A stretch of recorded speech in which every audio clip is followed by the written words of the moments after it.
네,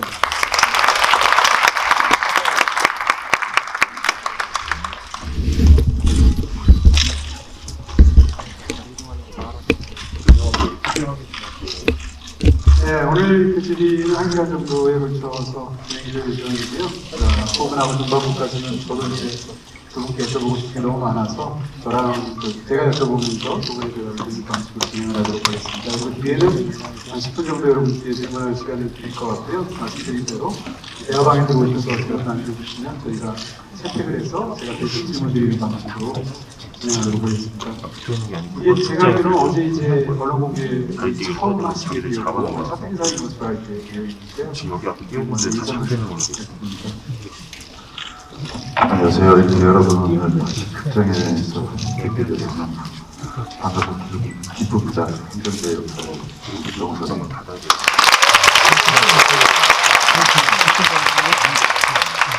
안녕하세요. 두 정상회담 연출을 맡은 양원입니다.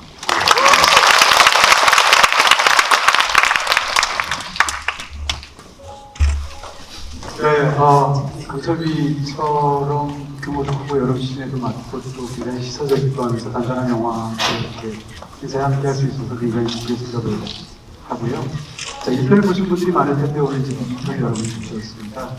일단 감독님께 먼저 질문을 드리면서 시작을 해보도록 하겠습니다. 이 영화를 사실 이제 남북 문제는 그야말로 이 이상 더 전곡복을 할 수 없는 방식으로 그렇게 영화를 다루셨는데요. 지금 사실은 이런 그 소재를 가진 영화를 만들기가 감독 입장에서 너무 어려운 시대다라는 생각을 합니다. 왜냐하면 당장 한두 달 전에도 굉장히 큰 일들이 있었고요. 그런 부분에서 이렇게 강철비 1편을 만들 때도 그러셨지만 다음에 만들 때마다 이렇게 큰 일이 생기나 이런 생각을 합니다. 저는 저 개인적으로는 1993년도 때 그 1차 북핵위기 때 이제 전쟁적인 이제 상황까지 갔었고 그리고 다시 불과 몇 개월 후에 이제 김영삼 대통령하고 일성 만나겠다는 정상회담 발표까지 있었고 그리고 보면 그 뒤로 30여 년 사이가 그 위기와 그다음에 사회와 이걸 계속 도돌이표처럼 반복이 되고 있었어서 1편도 그렇고 2편도 그렇고 개봉될 때쯤 이 도돌이표가 어디쯤에 가 있지 이 패턴에서 벗어나지 못할 것이다 라는 조금 그런 상황 인식에서 만들었고요. 그 다음은 복불복이 아닌가. 이제 약간 화해몰도가 있는지, 긴장 국면으로 가는지 복불복이라고 생각을 했는데.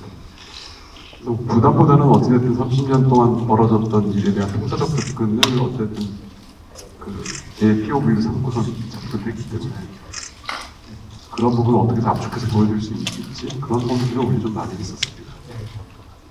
정호성 씨께서 이제 이 영화에서 드디어 이제 대통령 역할까지 하시게 된 건데 다 하신 게 아닌가 정말 모든 걸 다 하신 게 아닌가라는 생각이 드는데 다른 직업 뭐 이렇게 검사 역을 맡는다거나 무슨 다른 그 역할을 맡는 것하고 대통령을 맡는다는 건 굉장히 다르지 않습니까? 더군다나 판타지도 아니고 현실의 역인데 대통령을 만나는 게 어떠신 느낌이었습니까? 네, 이렇게 질문 하신 내용에 내포된 내용이 이게 영화는 영화인데 이제 현실적인 어떤 시각 그리고 제3의 시선의 개입으로 인해서 이 영화를 온전히 즐기지 못하시고 이제 또 정치적인 이념에 따라서의 해석 이런 것들이 이제 결부될 수 있는 그런 상황의 영화였던 거죠. 특히 이제 거기에 대통령이라서 사실 처음에 시나리오를 전달받았을 때 감독님 왜 이렇게 어려운 길을 가시려고 하시나 라는 생각이 들었어요. 그리고 또 이제 저라는 배우 자체도 이렇게 그 제3의 시선을 얹기 좋은 어느 순간 그런 배우가 되어 있더라고요. 그래서 감독님한테 제가 하면 이게 더 어려운 길로 가는 거 아니냐 그랬더니 감독님께서 꼭 저 배우여야 된다고 말씀을 하시더라고요. 그래서 같이 가보지 그럼 뭐 분명이구나. 네. 그렇습니다. 영화를 보면 사실은 이제 우리가 대한민국 국민으로서 이 남북 문제와 주변 정세나 이런 걸 다 아는 것 같아도 사실은 의외로 또 잘 모르시는 부분이 있을 수도 있잖아요. 그런 것에 대해서 굉장히 제대로 알려진다는 측면에서도 굉장히 훌륭한 측면이 있고요.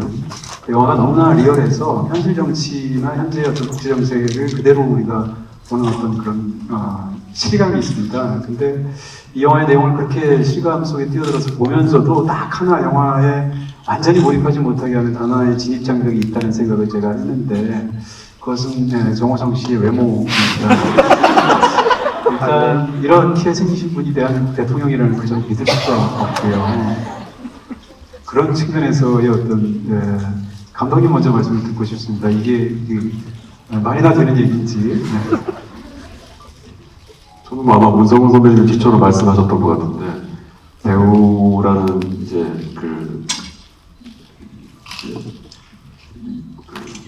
배우라 가져야 할 역할이 무엇인가라는 것을 어느 칼럼에 쓰셨던데 우리들이 잃어버린 표정을 보여주는 것이 이제 배우가 가진 역할 중에 하나다라고 쓰셨던 게 기억이 납니다. 모두 다 자기의 아니마 혹은 아니무스는 다들 잘생겼다고 생각하시잖아요. 네. 그래서 대한민국의 아니무스, 아니마 뭐 이렇게 정배우님을 설정을 하고 아까도 말씀하셨다시피 남북 문제 우리가 매일 접하니까 사실은 익숙한 것 같지만 사실은 한국 사회에서 이제 남북 문제를 바라본다는 건 분노하거나 아니면 완전히 있어도 있지 않은 것처럼 피치처럼 같이 무시하는 경향성이 사실 이 두 경향성이 가장 큰 거 아닌가 싶습니다. 그래서 우리가 점점 더 남북 문제를 바라보는 데 있어서 조금씩 표정을 잃어가 버린 것 같고요. 그래서 이번에 정 배우님한테도 가장 부탁드렸던 게 그런 이제 표정을 관객분들과 한번 공유하는 게 좀 보람된 일이 될 수 있지 않겠는가 그렇게 제가 사기를 쳤던 기억이 납니다. 뭐, 답변이 필요한 질문 같지는 않은데요. 그래도 답변해 주신다면.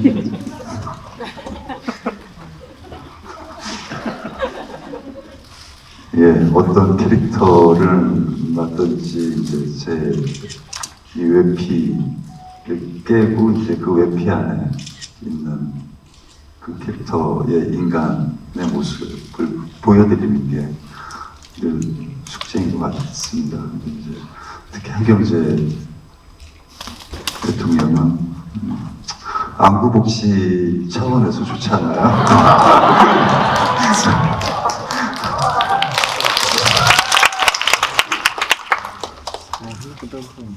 어머니 한답 감사합니다. 네, 이제 본격적으로 이제 질문을 드려보도록 하겠습니다. 사실 이제 이 영화에 처음 보면서 가장 우리가 신기하게 느꼈고 여러분도 아마 마찬가지셨을 텐데 영화를 다 보고 나서는 그런 생각이 안 드실 텐데 보기 전에 든 생각은 가만히 있어봐. 분명히 강철비의 1편이 있었는데 거기서의 남과 북의 역할을 맡았던 두 주인공이 스위치돼서 캐스팅이 됐단 말이에요. 영화에서 이런 일이 있었나 생각해보니까 터미네이터가 있었어요. 터미네이터 1편에서 아놀드 슈워제네거가 악당으로 나왔는데 2편에서 정의의 사도로 나오잖아요.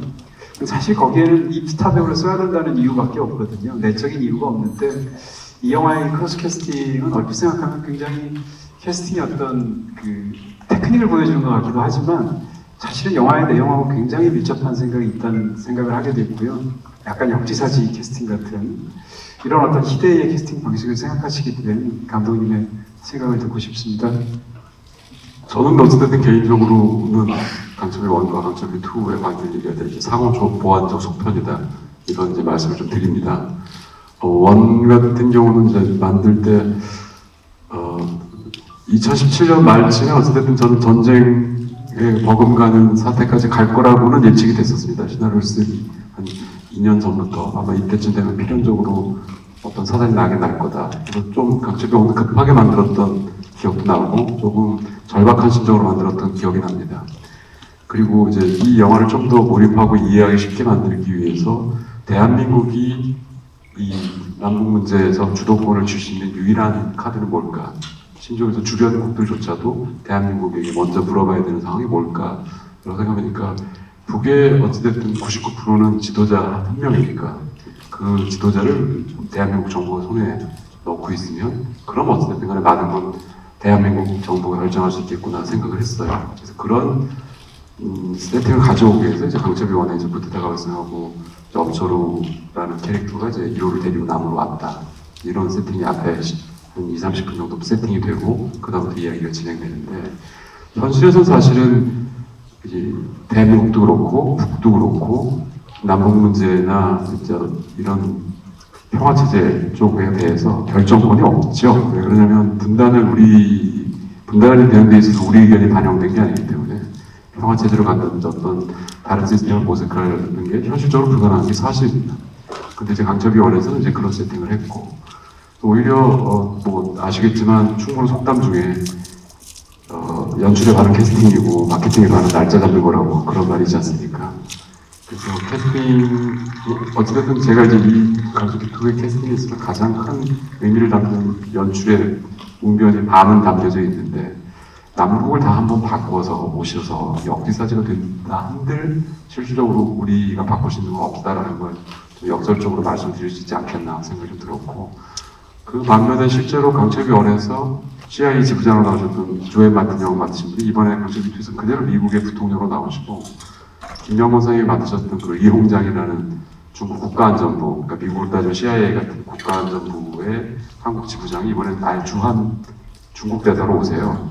사실은 남북은 역지사지를 했지만 일부러 이제 미국하고 중국의 관계는 그대로 이제 끌고 간 게 남북이 오히려 이제 남북 문제에서는 이제 상수나 아니면 주도적 변수가 아니면 종속 변수에 불과하다라는 걸 좀 영화를 처음 이제 스타트할 때 해봤고 이게 사실은 배우분들에 대한 그 배우들의 연기와 이런 거에 대한 믿음이 없으면 사실 치기 그 이상도 그 이하도 아닐 텐데 뭐 보셔서 아시겠지만 원에서도 너무 기가 막히게 열연을 펼치셨지만 2에서도 뭐 같은 사람 맞나 싶을 정도로 열연을 펼쳐주셔서 그런 면에서 저는 자신 있게 말씀드릴 수 있을 것 같아요.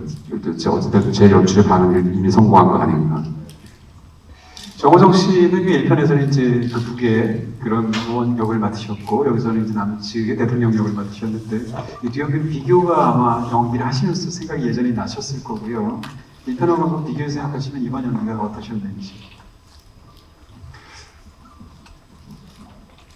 물론 이제 그 연속되는 시리즈물의 성격을 갖고 있어서 캐릭터를 비교할 만한 건데 사실 그 캐릭터가 전혀 다른 캐릭터이기 때문에 비교를 할 여지는 없었던 겁니다. 오히려 어떻게 하면은 이 한경재 대통령의 외로움, 침묵 속에 담긴 여러 말들, 이걸 어떻게 더 눈빛으로 표현을 할까? 무표정한 내 많은 표정을 담을까? 그런 고민을 더 많이 했던 것 같아요. 사실 뭐 엄처루도 이제 설정의 어떤 신체적인 질병이 있는 상태에서 또 만나는 시작을 하고 그래서 굉장히 피곤한 상태의 캐릭터였죠. 근데 한경재 대통령은 몸을 많이 안 움직이는데 어떤 정신적인 어떤 피로도는 훨씬 더 많았던 그런 캐릭터를 이렇게 비교할 수 있겠습니다.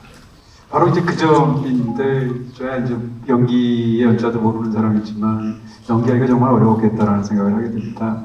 예를 들어서 이제 그 이전에 맡으셨던 엄철우 캐릭터는 액션도 많고 이제 여러 가지 상황도 많고 그런데 이 영화 속에서 거의 1시간 러닝타임 정도까지 이 한국의 대통령이 할 수 있는 여지가 하나도 없는 것 같고 오히려 양쪽 사이에서 그 중재 역할을 해야 되는데 사건은 점점 파국으로 가고 그런 상황 속에서 사실은 어떻게 보면 이 극중의 대통령이 처한 상황이 바로 한국의 상황이고 그것이 어떻게 보면 평화가 존재하는 방식이 아닌가라는 생각까지 하게 됩니다. 근데 이제 영화를 보면 그런 뜻은 정확하게 들어오지만 배우 입장에서 보면 그런 연기를 어떻게 보면 약간 유사한 상황 속에서 변주해서 연기를 하셔야 될 텐데 그런 면에서 어떤 그 어렵다거나 좀 답답하다거나 이런 감정은 못 느끼셨습니까? 그런 어떤 그 배우 개인의 어떤 그 표현에 대한 어떤 답답함을 이제 캐릭터가 갖는 심정적 답답함으로 끌고 가야 되죠. 그래서 그 이제 현실적 상황의 답답함이 그대로 이제 한경재 대통령에게 있는 거니까. 그래서 이 캐릭터가 갖는 이 캐릭터를 표현하기 위한 고민 자체가 어떻게 보면 한경재를 표현하는데 좋은 재료가 되는 거죠. 그러니까 그걸 막 뭔가 더 해야 되는데 이 표현 안에서의 이 괴로움을 무언가로 표현하시보다는 그 괴로움 자체를 그냥 한경제에게 얹으면은 그 한경제 대통령이 그 안에서의 중재자로서의 어떤 그 답답함, 그 외로움, 그런 것들이 고스란히 보일 수 있는 여지가 있다라고 생각을 했어요. 뭐 그게 영화적인 핵심이니까요. 네. 근데 이제 저는 정호성 씨의 많은 연기들 중에서도 이제 액션 연기도 굉장히 좋아하는 사람으로서 정호성 씨가 사실 액션 연기를 너무 잘하신다는 걸 다들 알고 계시잖아요. 근데 1편에서 저희가 그런 맛을 보기도 했고요. 이 영화에서 이제 그 세팅 장소상까지 나오게 되고 또 대통령이 고립되고 하니까 아 이거 에어포스원이구나 이런 생각을 했고요. 그래서 막판에 아마 또 이 배우가 갖고 있는 액션에 관한 굉장히 뛰어난 그 특장점이 있으니까 거기에 대해서 또 뭘 하시겠구나 했는데 아니나 다를까 뒤에서 수류탄을 뽑으시는 거예요. 그래서 아 이제부터 진짜구나라고 했는데 뽑고 나서 바로 총 맞으시더라고요. 그러니까 이런 면에서 이 액션에 대한 어떤 뭐 아무리 대통령이라도 약간 뭐 더군다나 장르 영화적인 틀이 있는데 그런 부분에서 어떤 목마름 같은 건 없으셨어요? 잘할 수 있는데 뭐 이런 거 있잖아요. 아니요. 전혀. 너무 많이 그동안 하셨군요. 아니, 그, 어떻게 보면 그런 어떤 육체적인 어떤 몸부림도 있지만, 한경제 대통령이 그가 할 수 있는 어떤 간절한 호소를 하잖아요.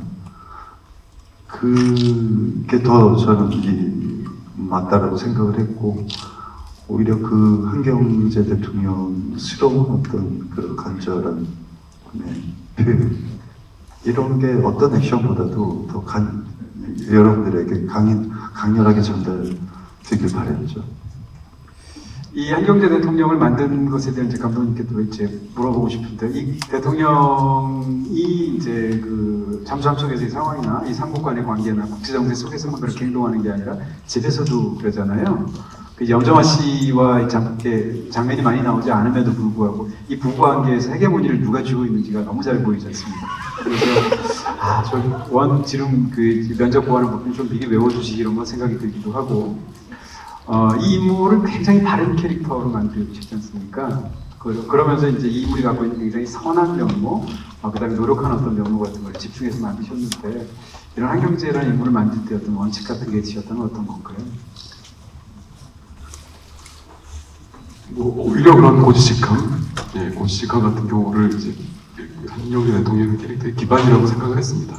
이렇게 고지식하고 우직하고 인내력 갖고 뭐 이중섭 화가님이 우리 민족을 소에 비해서 소를 자주 그리셨듯이 어쩌면 소처럼 고지식하고 우직한 모습을 좀 초반에 관객분들에게 좀 인식을 시켜놓으면 이분이 가지고 있는 그 놀라운 인내력, 여기서 망신당하고 저기서 뭐 해도 이분 결코 지치지 않고 그냥 인내하고 하시면서 끝까지 몰고 가는 힘. 오히려 가족 관계 같은 데서 그런 인간관계 어찌됐든 모습들이 좀 보이니까. 그래서 또 우리가 어떤 뭐 이제 대통령 그러면 이제 사실상 헌법기관이잖아요. 대통령도. 그러다 보니 이제 우리는 이제 사람이라기보다는 어떤 다른 존재처럼 생각을 하기 편한데 어쨌든 가정 내로 이분의 모습을 좀 보여주면서 이분이 기본적으로 이러한 캐릭터 위에 이제 서 구축된 캐릭터이라고 오히려 보여줄 수 있는 좋은 세팅의 가족이라고 생각이 들었어요. 그래서 아내에게 매 맞고 딸에게는 돈 뜯기고 약간 그런 모습입니다. 그 저희 같은 사람이 보기 이제 위로가 되는 거였습니다. 아, 저런 분도 저러시는구나 이런 생각이 들었는데요. 영화의 이제 가장 그 클라이맥스라고 할 수 있는 것이 이제 통신을 통해서 이제 사실상 유언이지 않습니까? 이 대통령으로서 마지막 어떤 말을 남기는 장면인데 저는 그 장면에서 이제 아내나 딸한테 하는 말을 할 줄 알았어요.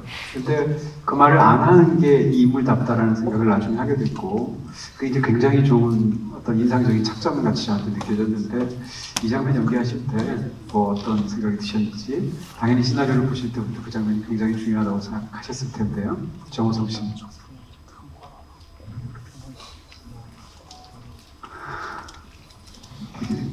사실은 그렇게 뭔가 말할 수 있는 장면은 오히려 더 편했던 한경제 대통령이었죠.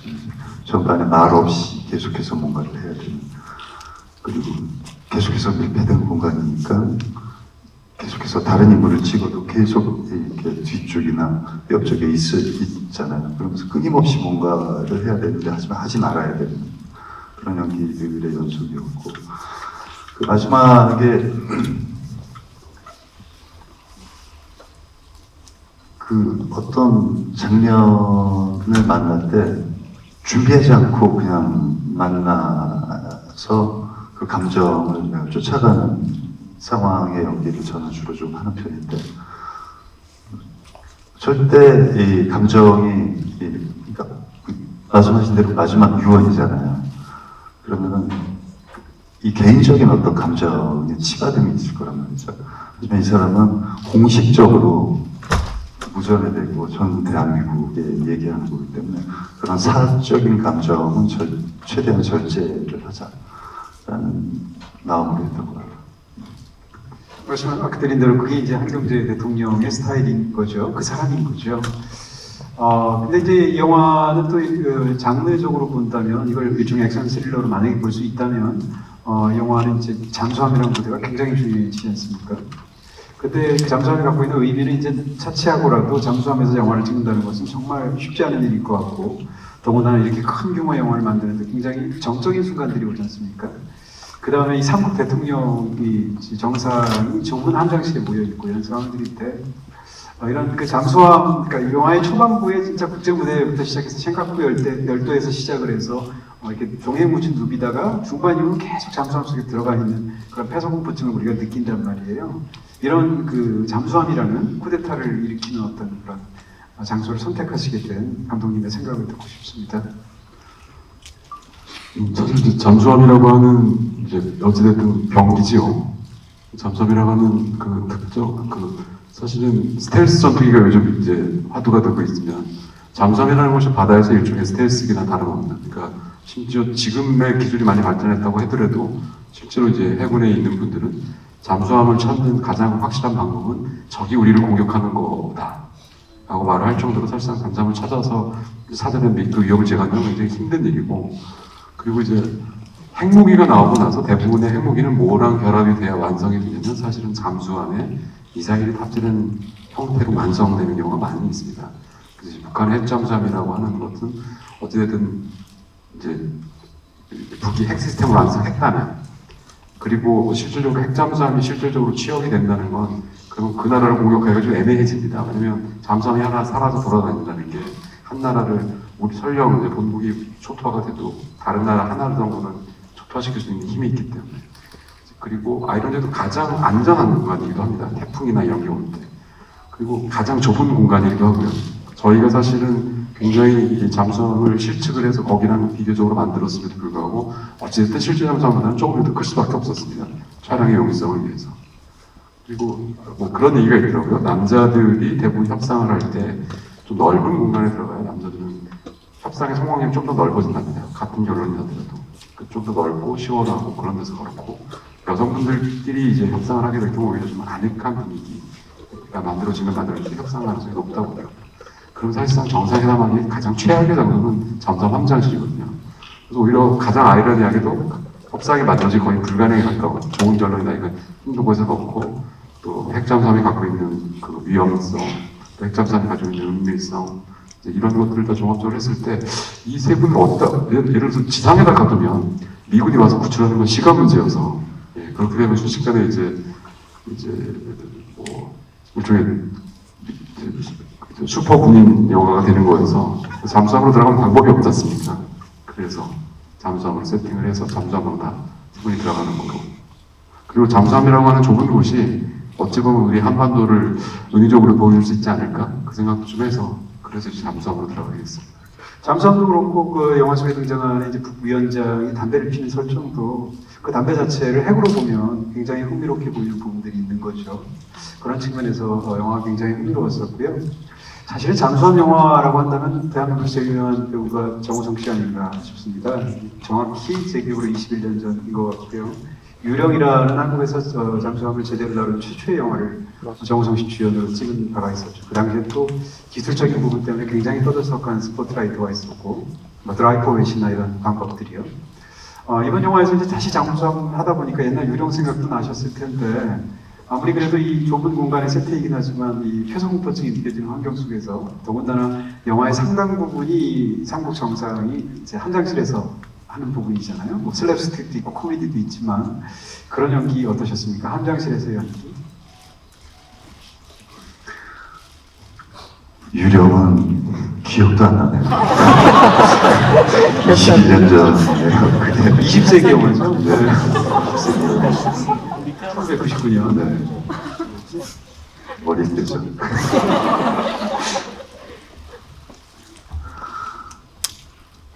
이제 감독님께서 이렇게 아까 말씀하셨듯이 남자들의 협상은 넓은 공간에서 할 때 뭔가 좀 더 긍정적이고 큰 협상을 할 수 있다고는 말씀하셨는데, 그렇다면 이제 좁은 공간으로 들어간다면은 협상의 여지가 점점 희박해지는 거죠. 옹졸해지고 인간 본성의 모습까지 툭툭 튀어나오고. 그래서 이제 시나리오를 딱 볼 때 이게 SNL 같기도 하고, 이 우스꽝스러운 이 상황을 어떻게 표현을 해야 되는 걸까? 사실 시나리오에서 제일 어려운 신들이었어요. 근데 일단 진지하게 해보자. 진지하게 해보고, 그리고 이제 이게 서로의 리듬을 타면서 한마디 협주잖아요. 이 영화 안에서 이 세 캐릭터, 전혀 다른 개성의 세 캐릭터가 가장 화려한 협주를 하고 있는 공간이다라는 또 생각도 들었어요. 그래서 이제 나 말고 그러면은 두 배우가 어떤 소리를 내는지 거기에 꼈다가 빠졌다, 슬슬 이렇게 한번 해볼까 라는 기분으로 연기를 했던 것 같아요. 그 두 배우가 내는 소리 중에는 이제 생리적인 소리도 있었잖아요, 영화를 보면. 근데 얼핏 생각하면 이게 저런 장면까지 나오나 싶기도 했는데, 정말로 세 사람도 이렇게 감금돼서 식사도 제대로 못하고 또 몸이 불편하면 아마 화장실 가는 것도 여의치 않고 등등하면 저런 문제 충분히 있을 수 있겠다는 생각이 들었어요. 근데 이제 영화의 상황을 보면서 굉장히 흥미로운 것은 감독님께서 이 세 명의 주인공을 각국의 정상으로 캐스트 설정해서 만들었는데, 이 세 인물을 보다 보면 실제 인물들이 다 떠오르지 않습니까? 예를 들어서 앵거스 맥페이든 씨가 연기한 인물을 보면 당연히 미국 대통령의 지금 현재, 왜냐하면 극 중에서도 공화당으로 나오고 있고 또 선거 슬로건도 똑같고요. 그 다음에 한국 대통령 한경제도 역시 보면은 진보 쪽의 대통령이고, 또 극 중에서 심지어 종교도 가톨릭입니다. 그러니까 이런 많은 것들이 현재 지금 대통령을 생각할 수밖에 없고요. 북한의 위원장도 마찬가지입니다. 그러니까 다시 말하면 이 영화의 기본적인 세팅 자체가 애초에 이 영화를 굉장히 리얼하게 우리가 보게 하는데, 심지어는 그 주인공 세 명이 실제 삼국의 현재 지도자인 것처럼 보여요. 이런 것은 이제 어떻게 보면 영화가 굉장히 파워풀해지는 면모가 있을 수도 있고, 다른 한편은 영화를 영화 얘기가 아니라 현실적인 발언 그대로 받아들일 어떤 위험도 있을 수 있지 않습니까? 그런 측면에서 감독님이 이런 결정을 하시게 된 생각을 듣고 싶습니다. 강철비 2는 사실 이제 큰 장르로 보면 분단물입니다. 이제 또 우리 분단물, 1950년 이후로 분단문학이 나오고, 저희가 뭐 JSA로 그랬고, 태극기 날리며, 웰컴 투 동막골, 많은 분단 영화들이 사실 있었죠. 저희도 이제 강철비 시리즈도 분단물을 크게는 보면 되는데, 강철비 2는 이제 세 가지 섹션으로 나눠지는 것 같아요. 앞부분에 이제 정치 스릴러 같은 모습들이 앞부분에 있고, 이게 이제 조금 여러분들 지루하게 볼 수도 있는 파트긴 한데, 어쨌든 그런 파트가 있고, 그 앞이 지루했던 거에 대한 반작용으로 제가 이제 뒤 중간 부분에 배치했던 게 이제 일종의 블랙 코미디였습니다. 근데 이제 블랙 코미디의 특징이 풍자인데, 풍자라는 건 현실을 풍자하지 못하면 이게 블랙 코미디가 살 수가 없거든요. 그러다 보니까 이제 현실에서 우리가 받거나 유추할 수 있는 어떤 가를 가지고 와서 풍자를 할 수밖에 없었고, 그래서 이제 그 영역에서 사실 실제 인물하고 싱크로율이 높은 거 아니야? 라고 생각하시는 분들이 있죠. 그리고 풍자라는 건 원래 당연히 힘이 센 사람을 풍자해야 그게 제일 재밌기 때문에, 상대적으로 제일 이제 싱크로율이 높은 것처럼 보이는 게 이제 미국 대통령일 수밖에 없었고, 그 다음에 한창 센 척 한 척 나오는 어쨌든 북의 지도자도 그렇게 보일 수밖에 없었고, 후반전은, 그리고 이제 나머지 후반부는 잠수함 액션 영화였습니다. 근데 이제 어쨌든 캐릭터를 매듭할 때 이제 이름이 이제 스무드 대통령인데, 사실은 미국은 대외팽창주의와 고립주의라는 이 외교 정책 두 개를 가지고 이제 시줄과 나줄처럼 계속 200 몇십 년을 왔거든요. 스무트라고 하는 이름은 이제 리드 스무트라고 하는 상원의원의 이름에서 따왔어요. 이분은 이제 나중에 이제 사인하실 때 보시면 혹시 유심히 보신 분들은 기억이 나실 텐데, 부위원장 이름이 조선사고 미국의 대통령 이름이 윌리스 체프만 스무트예요. 윌리스 체프만 홀리라는 하원의원과 리드 스무트라는 상원의원이 손을 붙잡고 미국에서 가장 강력했던 보호주의 법안을 냅니다.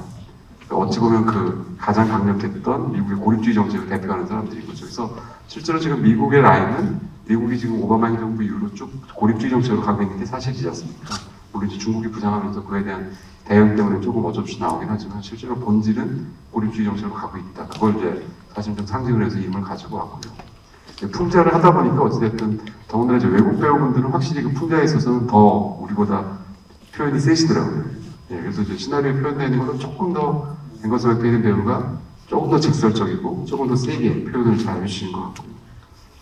그리고 부기현장은 사실은 제가 아무리 뭐 제가 글을 쓰면서 느낀 게 이건 뭐 섹스피어 10명 있어도 부기현장에다가 지금 현재 북의 두 캐릭터를 넣을 수는 없겠다 했어요. 왜냐면 어떨 때는 화해 모드일 때의 모습과 긴장 상태에 있었을 때 하는 말들이 너무 큰 우리가 봤을 때 상상이 힘들 정도로 간극이 커서 아예 캐릭터를 나눴거든요. 그래서 이렇게 이름이 조선사인 건 저는 이제 뭐 어쨌든 북은 이제 스스로 조선민주주의인민공화국이라고 부르니까 북한 주민들도 지난 30년 동안 가장 간절하게 바라는 건 평화가 아닐까. 그래서 이제 사실은 조선사라고 쓴 게 뭐냐면 어쨌든 전 한나라 역사는 몇몇 개인의 역사는 아니라고 생각을 합니다. 그래서 그 실제로 살고 있는 국민들이나 민중들의 역사라고 생각을 하는데 북한 주민들, 평화를 바라보는 북한 주민들의 열망이 모여서 만들어진 캐릭터가 저는 지금의 조선사 위원장인 캐릭터고 실제로 저희가 이제 북에서 가끔씩 하는 이제 강경한 모드들은 이제 강경파이자 북의 기득권자이고 그다음에 이제 동맹파인 이제 호위총국장 역으로 캐릭터를 두 개를 나눴거든요. 그렇게 해야 저희가 이제 이 현장실에 갇혔을 때 이 셋에서 그런 어떤 블랙 코미디적 모습을 볼 수 있지 이게 지금 북의 캐릭터가 그냥 한 캐릭터에다가 집어넣었으면 캐릭터 잡는 데만 저는 1시간 이상을 거기다 썼어야 되지 않을까. 그래서 나눴더니 오히려 거기서 긴장도 생기고, 예. 그래서 마치 그 지킬앤 하이드처럼, 그래서 지킬이 하이드의 멱살도 잡고, 하이드가 지킬을 놀리기도 하며, 그런 모습들도 오히려 극에서 표현될 수 있어서 그렇게 좀 잡았었습니다. 그러니까 현실에서 인물을 어느 정도 상당 부분을 다운으로 인해서 캐릭터라이징을 할 시간을 벌고 그것을 다른 쪽에 투자한 셈이네요. 예, 그런 셈입니다. 더군다나 이제 블랙 코미디라고 하는 장르적 특성도 어쨌든 그 현실에서 조금 가지고 옴으로써 저희가 코미디적 요소도 좀 살릴 수 있었고. 그렇다면 또 궁금해지네요. 그럼 조선사라는 이름 그렇게 왔고 또 스몰트라는 이름 그렇게 왔다면 한경제라는 이름 그러면 어떤 어원을 가지고 있나요? 지난 몇십 년 동안 대한민국에서 대통령의 지지율은 단 하나로 결정됐더라고요. 경제 성장. 예. 그래서 이제 경제는 확실하신 분이다. 이름이 그래서 경제였다가 너무 좀 직설적이지 않느냐 그래서 경제였다가 어이를 아이로만 바꿨습니다. 어이를 일부러 아이로 바꿔서 그럼 한경제 한다 이런 얘기인가요? 그렇죠. 한경제 한다. 네. 기본적으로 지지율을 깔고 가시는 대통령입니다. 그러니까 이제 남포면허 앞에서 이제 온 국민이 지지하는 이유가 네. 아마 경제 성장률, GDP 성장률 한 5% 정도 나오지 않았을까. 그런 의미가 있습니다. 네. 갑자기 그러니까 뭐 무슨 계속 궁금해지는 게 너무 많은데요. 예를 들면 이제 강철비 씨 제일 원래 중요했던 이름이 이전에 연기하셨던 언철우, 그다음에 또 곽철우 이름이 같지 않습니까? 철우라는 이름은 그냥 이름이 아닌데 한글로 풀면 강철비가 철우니까. 근데 이 영화에 철우라는 이름이 있어요. 있는데 그 주인공도 아니고 수영 씨가 맡은 배우 이름이 철우거든요. 그러면 이유는